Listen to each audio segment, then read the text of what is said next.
30 अक्टूबर को ऐलनाबाद उपचुनाव होने जा रहा है। कौन कौन होंगे उम्मीदवार और किसकी प्रतिष्ठा होगी दांव पर, आइए जानते हैं हरियाणा के सीनियर पत्रकार जसमेर मलिक से। जी सर, बताइए आपका क्या विश्लेषण है। देखिए, 30 अक्टूबर को ऐलनाबाद उपचुनाव में वोटिंग होगी, 2 नवंबर को नतीजे आएंगे। जहाँ तक उम्मीदवारों का सवाल है, इनेलो सुप्रीमो ओम प्रकाश चौटाला से लेकर प्रधान महासचिव अभय सिंह चौटाला पब्लिक मंच से, मीडिया के माध्यम से यही कह रहे हैं कि जिसे जनता कहेगी हमारा उम्मीदवार वही होगा। लेकिन मेरा मानना है कि अभय सिंह चौटाला ने ऐलनाबाद सीट कृषि कानूनों के मुद्दे पर इस्तीफा देकर खाली की थी और वही इनेलो के फिर उम्मीदवार होंगे। अभय सिंह चौटाला पिछले 15 साल से इस सीट का प्रतिनिधित्व विधानसभा में करते आ रहे हैं और इस बार भी वही होंगे। और जहां तक कांग्रेस का सवाल है, कांग्रेस ने अभी हाल ही में भाजपा की टिकट पर 2014 और 2019 में चुनाव लड़ चुके पवन बेनीवाल को पार्टी में शामिल करवाया है। कांग्रेस अध्यक्ष कुमारी शैलजा के नेतृत्व में उन्होंने कांग्रेस का दामन थामा है। शैलजा सिरसा से सांसद रह चुकी हैं, सिरसा को अपना गृह राजनीतिक घर मानती हैं। उनके पिता चौधरी दलबीर सिंह भी सिरसा का लोकसभा में प्रतिनिधित्व कर चुके हैं। तो मेरा मानना है कि भूपेंद्र हुड्डा पूर्व सीएम और कुमारी शैलजा, इन दोनों खेमों में से अगर कुमारी शैलजा के हिस्से टिकट आती है तो पवन बेनीवाल कांग्रेस के प्रत्याशी होंगे।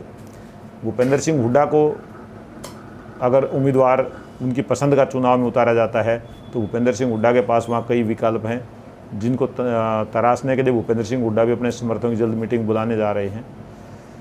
जहाँ तक भाजपा जजपा गठबंधन का सवाल है, भाजपा की टिकट पर 2014 और 2019 में ऐलनाबाद से चुनाव लड़ चुके पवन बेनीवाल पार्टी छोड़कर कांग्रेस में जा चुके हैं। अगर सीट भाजपा के हिस्से आती है तो भाजपा को किसी नए चेहरे की तलाश करनी होगी। चूँकि बड़ौदा उपचुनाव जो पिछले साल हुआ था वो उपचुनाव बीजेपी के हिस्से आया था। ये अलग बात है कि कांग्रेस के इंदुराज नरवाल ने भाजपा के योगेश्वर दत्त पहलवान को राजनीतिक अखाड़े में बुरी तरह से धूल चटाई थी। उसके बाद भाजपा चाहेगी कि इस उपचुनाव की घंटी जजपा के गले में बांध दी जाए। दोनों दलों की मीटिंग में तय होगा कि किस पार्टी के हिस्से उपचुनाव आता है। जजपा के पास भी ऐलनाबाद में कोई बड़ा चेहरा नहीं है। 2-3 नाम जजपा के पास हैं जिनमें एक मीनू बेनीवाल हैं।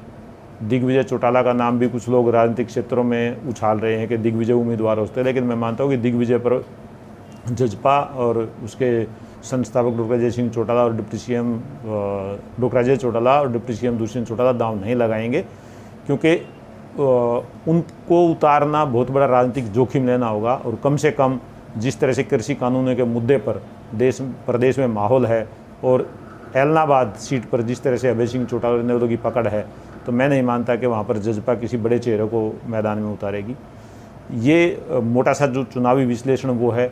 रही प्रतिष्ठा राजनीतिक दलों की, जहाँ तक दांव पर है, तीनों दलों की राजनीतिक प्रतिष्ठा निश्चित रूप से दांव पर रहेगी।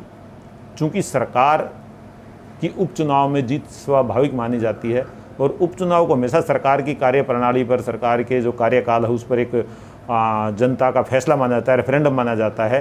तो इसलिए सरकार की प्रतिष्ठा निश्चित रूप से दांव पर है। इनेलो की दांव पर इसलिए है कि ये उसके राजनीतिक वजूद का सवाल है। और कांग्रेस का जहाँ तक सवाल है तो कांग्रेस को ये बताना होगा कि मैं मुख्य विपक्षी दल हूँ तो मेरे अंदर भी दम है, तो कांग्रेस को अपना दम साबित करना होगा। राजनीतिक प्रतिष्ठा तीनों दलों की दांव पर है और कोई भी राजनीतिक दल अपनी प्रतिष्ठा को इस उपचुनाव में मिट्टी में मिलने से बचाने के हर संभव प्रयास करेगा। ऐलनाबाद उपचुनाव की हर अपडेट के लिए बने रहिए ऑल इन ऑल के साथ।